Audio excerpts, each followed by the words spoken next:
এক ব্যক্তি বলে তোতা পালতো ময়না, কথা বলে যে ময়না, ওটা পালতো।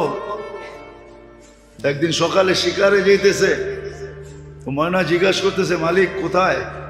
কয় শিকার করতে চাই। বলে কোথায় যাবে? কয় জঙ্গলে। কয় শোনো আমার একটা অনুরোধ, আমার বন্ধুদেরকে দেখলে আমার সালাম বলো। তো বাগানে ঢুকেই দেখতেছে 8-10টা ময়না বসা আছে এক ডালে।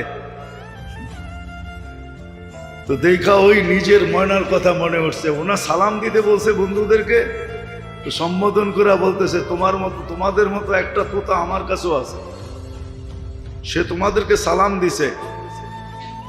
তো বলতে দেরি 10-12টা ডালের থেকে ওই মুহূর্তে পুরা মরতে দেরি করে সাথে সাথে পড়ছে আর মরছে। তো 10টাকে নাইরা চেরা উঠা মনটা ভাঙ্গা গেছে যে ওর সালামে এমন কি বিষ ছিল মিলানো যে বলতে দেরি মরতে দেরি হলো না, এক একটা কত দামি। তো ভাঙ্গা মন নিয়ে শিকার ছাড়াই বাড়িতে ফিরে আসছে। তো আসার পরে জিজ্ঞাসা করছে মালিক হাত খালি, শিকার কোথায়? তুই আর কথা বলিস না, তোর সালামে কি বিষ ছিল? বলে কেন? তোর বন্ধুদেরকে সালাম দিতে দেরি, ওরা মরতে দেরি করে নাই। বাস এটা বলতে দেরি, নিজেরটাও মরতে দেরি করে, ওটাও মরে গেছে। তো খাঁচা খুইলা সামনে রাইখা অনেকক্ষণ নাড়াচাড়া করে দেখছে, চোখের পানি ঝরায়, মরে গেছে, এখন আর কি করা যায়। যখন উঠা অন্য মনস্ক হয়ে দাঁড়াইছে, তো তোতা উইরা চালের উপরে যায় বসা বসে, হাক্কা বাক্কা খায়া গেছে। এটা কি হইলো? তো মরা গেল, আবার জীবিত হয়ে উড়াল দিল কি করা? ওইখানে বসা বলতেছে মালিক আমার সালামে বিষ ছিল না, আমার বন্ধুরা আমাকে ফন্দি শিখায়া দিছে যে আমাদের মতো যদি বাগানে ঘুরতে চাস, ফুলের ডালে ডালে ঘুরতে চাস, আর বাগানে বাগানে ঘুরতে চাস, আর বহু জাতীয় ফল খাইতে চাস, তো মরার আগে একবার মরা যা। ওরা আমাকে ফন্দি শিখায়া দিছে। আল্লাহ আমাদেরকে ফন্দি শিখাইতেছে, সত্য এটাই। আল্লাহ আমাদেরকে ফন্দি শিখাইয়া দিতেছেন, এটা আল্লাহর মেহেরবানি। নাহলে কখন কি করণীয় এটা আল্লাহ শিখানোর দরকার ছিল না। আবু হানিফা রহমতুল্লাহ আলাইহি তো এটাই বলে যে মানুষকে যে বিবেক দিছে আল্লাহ, আল্লাহর আর কিছু দরকার ছিল না। বিবেকের প্রতি হুকুম ডালা যথেষ্ট ছিল যে আমাকে বিবেকের মাধ্যমে তালাশ করে রাজি করে আসবে। না রসুল দরকার ছিল না, কিতাব দরকার ছিল। উনি যুক্তিও দিছে, লিউযিকাহুম বাদাল্লাযী আমিলু লাআল্লাহুম ইয়ারজিউন। বিপদ আইনা আল্লাহ মানুষকে দূরে করতে চান না, কাছে করতে চান, বিপদ কাছে করার জন্য। কিন্তু হ্যাঁ, এটার ভিতরে 2 ভাগ হয়, এটার ভিতরে 2 ভাগ হয়ে যায়। কোন ব্যক্তির বিপদ তাকে আল্লাহর কাছে করে, সে সারাদিন আল্লাহ আল্লাহ করে আল্লাহর দিকে দৌড়ায়। আর কোন ব্যক্তি বিপদে পড়া আল্লাহর থেকে দূরে সরে, তখন আল্লাহর দিকে অভিযোগের আঙ্গুল উঠায়। হ্যাঁ, আমরা সবাই উঠে, ইস্তেগফার তো পরের কথা, আমরা সবাই উঠে। বিপদে পড়লেই কয় আল্লাহ কি আমারে ছাড়া আর কাউকে চোখে দেখে নাই? এটা কি চারটিখানি ছোট কথা নাকি? অনেক বড় কথা। গরিব বলে আল্লাহ আমাকে কি দিছে, রিক্সাওয়ালা বলে আল্লাহ আমাকে কি দিছে? ও দেখে না, ও যে দেহটা দিয়ে রিক্সা চালায়, আর দেহটার ভিতরে যে শক্তিটা দিছে রিক্সা চালানোর মতো। এখন তো অটো রিক্সা চলে আসছে, এর আগে তো অটো ছিল না। কি অটো চালাইতে বুঝি দেহ লাগে না? না, ওইটা অটো চলে, নাম অটো দেখে অটোই চলে। ওটার জন্য দেহর দরকার হয় না? ওটাকে কি ব্রেক দিতে হয় না? ওটাকে ডাইনামামে করতে হয় না? না, ওটা অটো চলে। ও তো দেখে না, ওর দেহটা দেখে না যে আল্লাহ ওকে সুস্থতা দিছে। ওর মতোই কত মানুষ হাসপাতালে পড়ে আছে, সারাদিন ক্লান্ত হয়ে যে বিকালে বাড়িতে যায়, পাওয়ার ব্যাংকের মতো যদি ক্লান্তিটা জমা থাকতো ওটার ভিতরে, দেহের ভিতরেই জমা থাকতো, আল্লাহ কি সিস্টেম করতে পারতেন না? পাওয়ার ব্যাংকে যদি বিদ্যুৎ জমা থাকতে পারে, তাহলে আল্লাহ কি ক্লান্তি শরীরের ভিতরে জমা রাখতে পারতেন না? না পারতেন না? না আল্লাহর কাছে এই সিস্টেম নাই? না আল্লাহ এই সিস্টেম জানে না? যদি জমা রাখতো তো 3 দিন পরে রিক্সায় উঠতো কে, চালাইতো কে? আরে 3 দিন না, পরের দিনই হাত লাগাইতো কে রিক্সায়? ও যে বাড়িতে যায়া সেমন তো কিছু খায় নাই, 2টা ডাল ভাতই তো খাইছে, ঠিক না? না আপনাদের মতো ফাস্ট ফুড খাইছে, দামি দামি খানা খাইছে? হ্যাঁ, না সেরাটনের থেকে না খাইছে? কি মাছ ভাত 20 পদ খাইছে নাকি? রিক্সাওয়ালা খায় কি? হয়তো একটু শাক, একটু ভর্তা সর্তা। হ্যাঁ, ওইদিকে যাইতে চেয়ে না যে দাম বাড়ছে, ওর নাগালের বাহিরে চলে গেছে, ওইটা ভিন্ন কথা।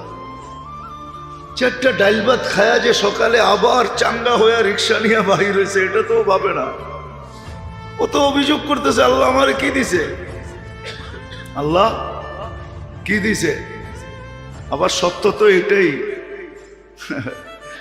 সত্য তো এটাই, বিল্ডিং লোড উঠাইতেও তো হবে, ঠিক না? কি অনেক সময় থাকে না, লোড বেশি হয়ে গেলে চাক্কা বাস্ট হয়ে যায়, হয় না? হয় না? হ্যাঁ, ও যে বলে আল্লাহ আমাকে কি দিছে, ও দিলে আবার লোড উঠাইতে পারবো কিনা, এটাও তো একটা ব্যাপার আছে, ঠিক না? হ্যাঁ, কি মনে হয় বুঝাইতে পারি না? ওরে যদি 100 কোটি টাকা দিয়া দেয় তো ও লোড উঠাইতে পারবে? ও তো টাকার বারে বেইমান হয়ে যাবে। কত মানুষই তো বেইমান হয়ে গেছে, টাকা ছিল না তো আল্লাহ আল্লাহ করছে, সম্পদ মিলতে দেরি, আল্লাহকে বলতে দেরি করে নাই। আপনি দেখেন, যখন বাচ্চা ছিল তো লুঙ্গি কোথায় ছিল এটার কোনো খবর ছিল না, ঠিক না? যুবক হইতে দেরি, বাপ আসতে দেরি করে না। এখন বাপ লয়া চলে, জিন্সের প্যান্টের বাপ কি, টি শার্টের বাপ কি, চুলের স্টাইল কি, বাপ নিয়ে চলে না। অথচ অল্প কয়েকদিন আগে ওর লুঙ্গিরও খবর ছিল না। যখন বাচ্চা ছিল তখন কি লুঙ্গিরও খবর ছিল না? লুঙ্গি কই ছিল? ঘুমাইতো এক জায়গায়, লুঙ্গি আরেক জায়গায়, ঠিক না? এরমই তো ছিল। হ্যাঁ, মা বাবা সকালে ঘুমেরতে উঠে বলতো, তোর জ্বালায় আর বাঁচলাম না, তুই ঘুমাস কই, লুঙ্গি কই, ঠিক না? যুবক হইতে দেরি, বাবা আসতে দেরি হয়, তো লোডও তো সইতে হবে। হ্যাঁ, কলম হাতে নিতে পারলে আর কিছু লাগবে না, খালি খোঁচা মারবে আর কামাবে, এটাই তো সিস্টেম এখন, ঠিক না? হাদিসও 1400 বছর আগে বলে গেছে, হাওয়া ফিহি কায়েদুল ইলমি, একদিন আসবে মানুষ বিদ্যার আলোকে চলবে না, বিদ্যাকে স্বার্থ সিদ্ধির জন্য ব্যবহার করবে, নিজের স্বার্থের জন্য ব্যবহার করবে বিদ্যাকে। আর বিদ্যার রশি বড় মজবুত, দুনিয়ার কোনো মেশিন নাই এই রশি কাটার, সেটা কাটার একটাই রশি আছে, ওটা দিলেই রশি কেটে যাবে, এছাড়া রশি কাটবে না। মনে হয় বুঝাইতে পারি না। আবার এটাও বলে দিছে, কবিলাতির রসা, একদিন আসবে অ্যাসেম্বলিতে পাস হবে না, সংবিধানে থাকবে না, কিন্তু ঘুষ রীতিতে নীতিতে রূপান্তরিত হবে। কোন অ্যাসেম্বলিতে পাস হবে না, আর কোন সংবিধানও লেখা থাকবে না, কিন্তু ঘুষ ছাড়া কিছু চলবে না। 1400 বছর আগে বলছে, আর মুসলিম সমাজের জন্য বলছে, কোন কাফের সমাজের জন্য না। আল্লাহ এরকম ক্ষুদ্র জিনিস দিয়ে, আল্লাহ নিয়মই এরকম। আপনি ভাবলে দেখবেন, আবাবিল তো চেনেন না, আমাদের দেশে সচরাচর এই পাখি নাই। আমাদের দেশে ছোট থাকলে আছে চড়াই, ঠিক না? আবাবিল চড়াইয়ের চেয়েও ছোট, কিন্তু হাতি মারার জন্য আল্লাহ আবাবিলকে নির্বাচিত করছে। হাতি মারার জন্য আরেকটা হাতি মার্কা পাখি নির্বাচিত করে নেয়, উট পাখি নির্বাচিত করে নেয়। বিবেক বলে হাতি মারার জন্য উট পাখি দরকার ছিল, ঠিক না? কি মোটামুটি কাছাকাছি হইতো, ঠিক না? হ্যাঁ, কি লজিক তো এটাই বলে। সামনে যত বড় শক্তি, আমাকেও ওর চেয়ে বড় শক্তি নিয়ে দাঁড়াইতে হবে, ঠিক না? এটাই তো লজিক বলে, কিন্তু আল্লাহর লজিক ভিন্ন। মানুষের লজিক হইলো এটা, সামনে যত বড় তুমি আসছে বড় হয়ে দাঁড়াও, তাইলে প্রতিরোধ করতে পারবে। কিন্তু আল্লাহর লজিক ভিন্ন। আল্লাহর সামনে যে দাঁড়াবে তো আল্লাহ ক্ষুদ্র জিনিস নিয়ে দাঁড়াবে। দেখেন আপনি নমরুদি শক্তি, 800 বৎসরের রাজত্ব, 400 বৎসর টানা, আর সারা দুনিয়ার উপরে রাজত্ব। নমরুদের রাজত্ব পুরো মানব জাতির উপরে ছিল, যদিও তার ক্যাপিটাল বহুত দূরে ছিল। ক্যাপিটাল এক জায়গায় ছিল, কিন্তু রাজত্ব ছিল 4 জনের ভিতরে নমরুদ একজন, যাকে আল্লাহ সারা দুনিয়ার রাজত্ব দিয়েছে। কিন্তু তার বিরুদ্ধে আল্লাহ দাঁড় করাইছে মশাকে। দুনিয়ার লজিকের বিলকুল উল্টা। দুনিয়ার লজিক বলে সামনেওয়ালা এক মুখা দিছে, তুমি 3টা মারো, তাইলে তুমি বোঝা যাবে পাওয়ার কি। কিন্তু আল্লাহর লজিক এরকম না, আল্লাহর লজিক বিলকুল উল্টা। মানুষ ভাবে না, তো আল্লাহ মশাকে নির্বাচিত করছে নমরুদি বাহিনীকে মারার জন্য, আর কিছু না, শুধু মশা। নমরুদের জন্য মশা। আবার ভালো মশা যদি হইতো তাহলে মনটাকে বুঝাইতে পারতাম, তাও ল্যাংরা, পাও নাই। হাসার জন্য না, ভাবার জন্য। এটা এই জন্য দিছে, ভাবো, তাইলে তোমার বিবেকের পর্দা খুলবে। মুসলমান আজকে ভাবে না, এই জন্য বিবেকের পর্দা খোলে না। আমাদের বিবেকও প্যাক করা, ডিব্বায় ভরা, বক্সে ভরা আমাদের। তো আল্লাহ ল্যাংরা মশাকে নির্বাচিত করেছে, হাতি মারার জন্য আবাবিল নির্বাচিত করেছে। আল্লাহর সিস্টেমই এরকম। সারা দুনিয়ার মানুষকে বুঝানোর জন্য করোনার একটা ভাইরাসকে নির্বাচিত করেছে। 800 কোটি মানুষকে বুঝানোর জন্য চোখে দেখা যায় না, মাইক্রোস্কোপ দিয়েও দেখা যায় না, ওটারে জুম করতে হয়, বড় করলে তারপরে দেখা যায়, এছাড়া দেখা যায় না। ওটাকে নির্বাচিত করছে। তো মানুষের ভিতরে যখন অহংকারের গ্যাস ভর্তি হয়, আল্লাহ বুঝানোর জন্য ব্যবস্থা করে।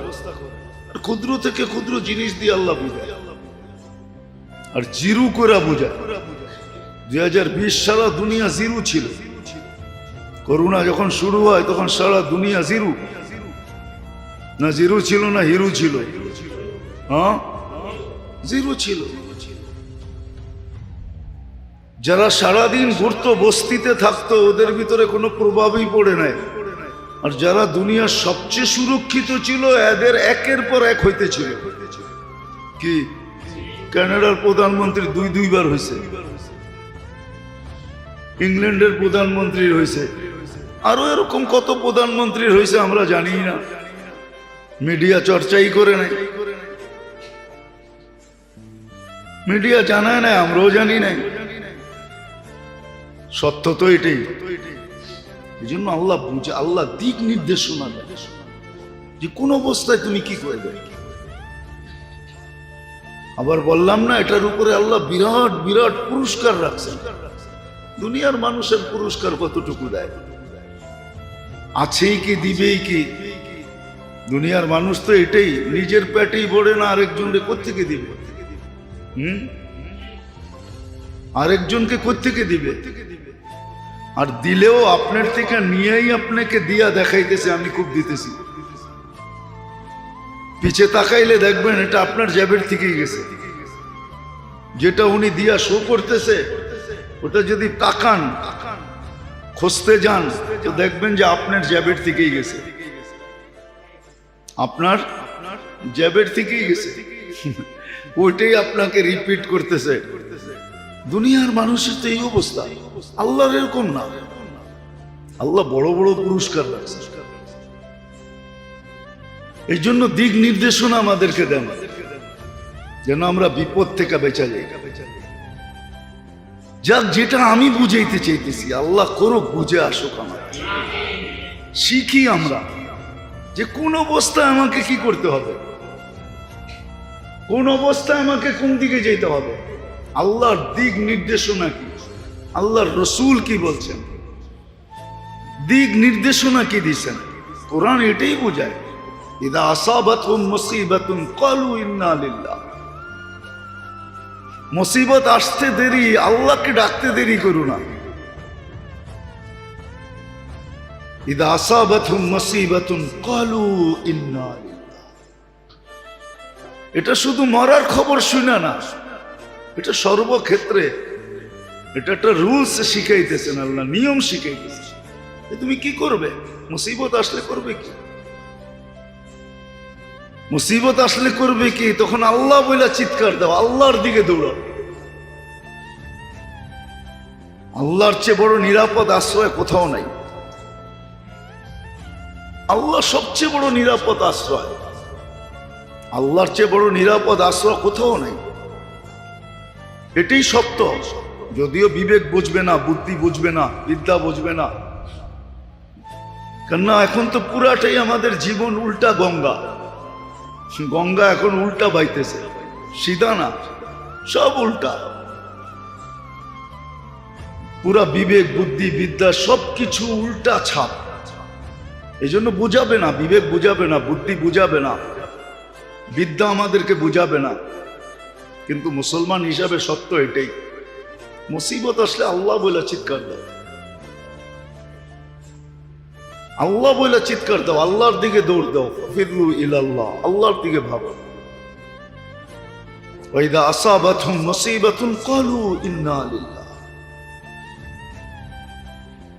ওয়া ইন্না ইলাইহি রাজিউন। একটা কথা আছে না, কালকে যাওয়ার চেয়ে আজকে যাওয়াই ভালো।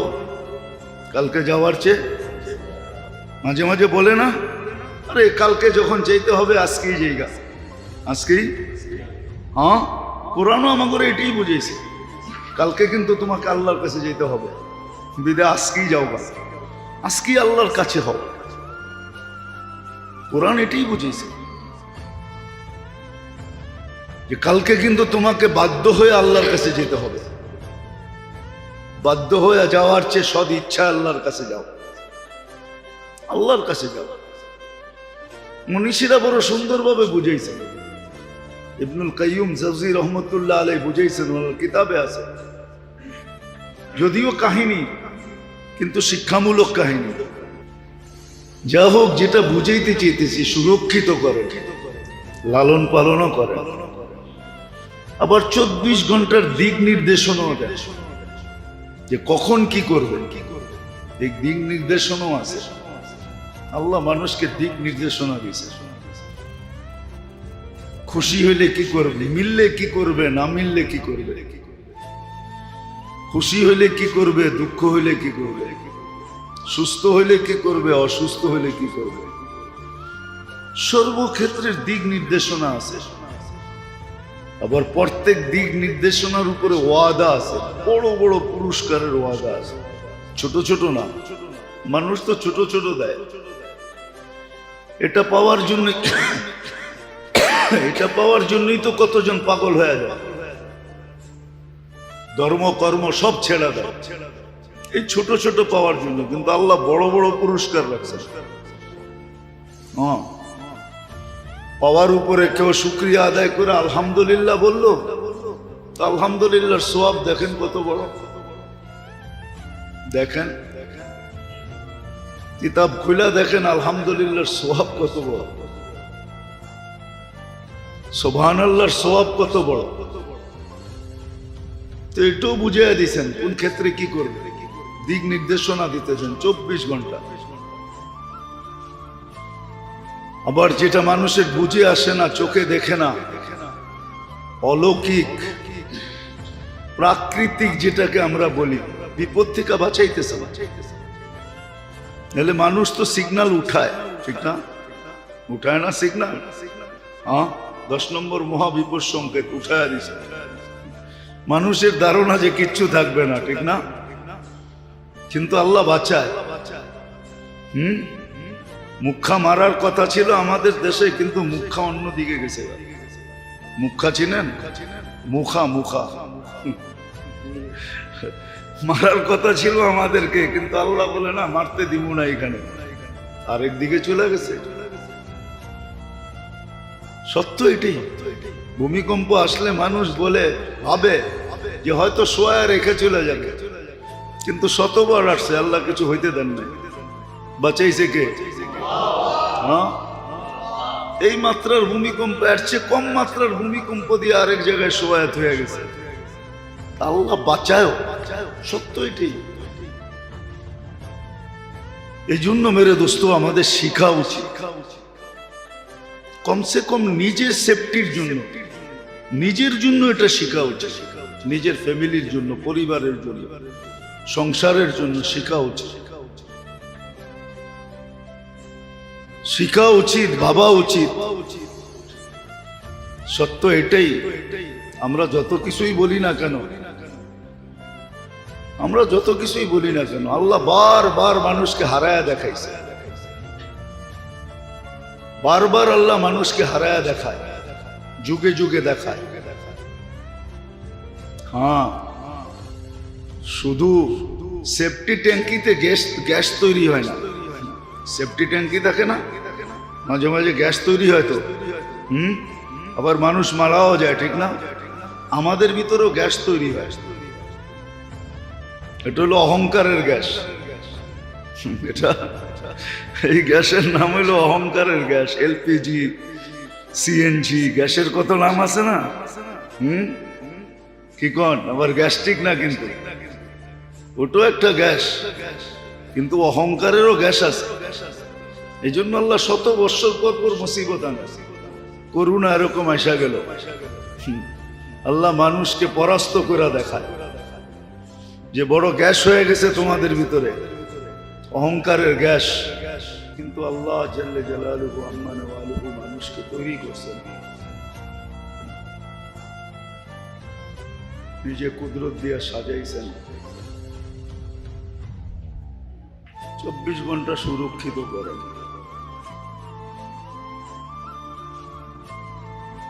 যেটাকে আরেক শব্দে বলা চলে, 24 ঘন্টা কুদরতের চোখে চোখে রাখেন।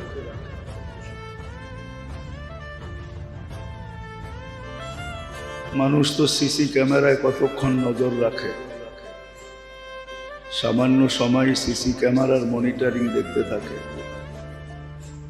কিন্তু আল্লাহ 24 ঘন্টা মানুষকে কুদরতের চোখে চোখে রাখে। 1 সেকেন্ডের জন্য চোখের থেকে উজ্জ্বল হইতে দেন না।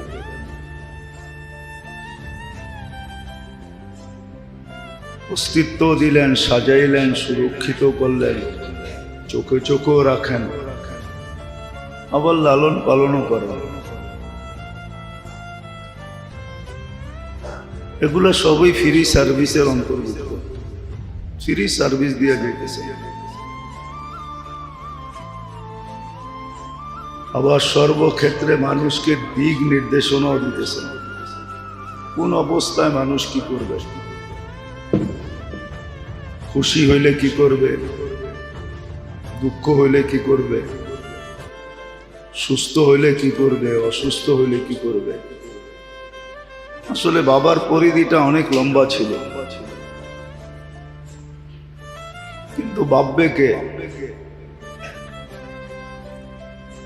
সারাদিন তো আর নামাজ পড়তে হয় না, আর আল্লাহ আল্লাহ জপতেও হয় না। যদি চিন্তার পরিধিটা বড় করত, তাইলেও জিন্দেগির আবাদতের জন্য মুহূর্তে মুহূর্তে যথেষ্ট ছিল, প্রত্যেকটা মুহূর্ত জিন্দেগির আবাদতের জন্য যথেষ্ট ছিল। আর হাদিসে এটাই পাওয়া যায়, লা তাফাক্কুরু সাআত খায়রুম মিন ইবাদাতি 60 ও 70 সানা। সামান্য মুহূর্তের চিন্তা 60-70 বৎসর টানা কন্টিনিউ বন্দেগীর চেয়েও উত্তম। তাও কবুল। বন্দেগি করার পরে তো একটা সন্দেহ থাকে, কবুল হইল কি হইল না। এটা কিন্তু কবুল, কবুল লেখা হয়, কিন্তু আসলে চিন্তার পরিধিটা কেউ তো বড় করতে চায় না, ভাবতেই চায় না। সারাদিন 9-6 নিয়ে ভাবতে ভাবতেই দিন শেষ হয়ে যায়। আবার রাত শুরু হয় তো রাতও 9-6 নিয়েই শেষ হয়ে যায়। 9-6 বলতে দুনিয়া বুঝাই না, দুনিয়া নিয়ে সারাদিন ভাবি, ছোট জীবনটা নিয়ে সারাদিন ভাবি যে কি করে উন্নত পোশাক পরানো যায়, বা বলা যায় এই ছোট দেহটা নিয়েই ভাবি, ছোট সংসারটা নিয়েই ভাবি, ছোট ফ্যামিলিটা নিয়েই ভাবি। এর বেশি মনে হয় কারো বাবার সুযোগ হয় না। ছোট দেহটা নিয়ে ভাবে, নাহলে ছোট সংসারটা নিয়ে, ফ্যামিলিটা নিয়ে, পরিবারটা নিয়ে ভাবে না। আজকাল তো আর মানুষের ডজন ডজন বাচ্চা হয় না, 2 জন 3 জন, এটাই বেশি, ঠিক না? বেশিরভাগই তো 2 জন। ডজন ডজন বাচ্চা তো আর এখন মানুষ নেয়ও না, হয়ও না। সত্য তো এটাই। 1 জন 2 জন, এই 4 জন নিয়েই ভাবনা। এন্টার ফ্যামিলি নিয়ে ভাবে খুব কম লোক। কি বলেন, সত্য না? ভাই ব্রাদার, ভাই বোন, আত্মীয় স্বজন নিয়ে মানুষের ভাবনা খুব কম ভাবে। প্রবাদ বাক্যই বানায় নিছে, নিজের চরখায় তেল দাও। অথচ ভাবলে একটা জিনিস বাহির হয় যে অন্যের জন্য করলে তার জন্য স্বয়ং আল্লাহ ফেরেশতা নির্ধারিত করায়। নিয়ম ছিল এরকম, তুমি অন্যের জন্য করবা তো তোমার জন্য ফেরেশতা নির্ধারিত করে আল্লাহ তোমার কাজগুলা করায় দিবে। সিস্টেম কিন্তু এরকম ছিল, এটা আল্লাহর পক্ষ থেকে নির্ধারিত। কিন্তু কেউ পরের জন্য ভাবে না, শুধু নিজের জন্য ভাবে, নিজের পরিবারের জন্য ভাবে, ফ্যামিলির জন্য ভাবে। এরকম লোকের সংখ্যা খুব কম। নিজের পুরো ফ্যামিলি সহ ভাবে। এতটুকুর ভিতরেই 24 ঘন্টা শেষ হয়ে যায়। বাকি যে ভাবনার কথা বলতেছি, ওটা বাবার তো সুযোগই নেই। কখন ভাববে? তো যেটা বুঝাইতেছিলাম যে আল্লাহ অস্তিত্ব দিছেন। অস্তিত্ব কতটুকু দিছে এটা চোখের সামনে। সবার ঘরে বাচ্চা জন্ম নেয়, সে চোখে দেখে যে বাচ্চাটা কতটুকু জন্ম নেয়। তারপরে আল্লাহ এটাকে সাজান, আবার সুরক্ষা করেন। 24 ঘন্টা সুরক্ষিত করেন, কুদরত দিয়া করেন, আবার রক্ষণাবেক্ষণও করেন, প্রতিপালন, লালন পালন যাকে বলে লালন পালনও করেন। প্রয়োজনের বস্তুগুলা সব হাতের নাগালে আইনা দেন। ওটাকে অর্জন করার অ্যাবিলিটিও আল্লাহ দিয়ে দেন।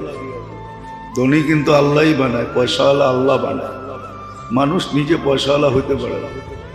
যদি হইতে পারতো তাহলে শারীরিক শ্রম যারা দেয় ওরা সবচেয়ে বেশি ধনী হতো। ওরা সবচেয়ে বেশি, যুক্তি এটাই বলে, লজিক এটাই বলে, যারা শারীরিক পরিশ্রম করে ওরা সবচেয়ে বেশি ধনী হচ্ছে। বাস্তব লজিক এটাই বুঝায়, যুক্তি এটাই বুঝায়। কিন্তু শারীরিক পরিশ্রম যারা করে ওরা ওটা করতে করতে জীবন শেষ হয়ে যায়। এই জন্য তো প্রবাদ বাক্য বানায় নিছে, লিখোগে পড়োগে बनोगे नवाब, খেলোগে কোদোগে बनोगे खराब। হ্যাঁ, প্রবাদ বাক্য বানায় নিছে।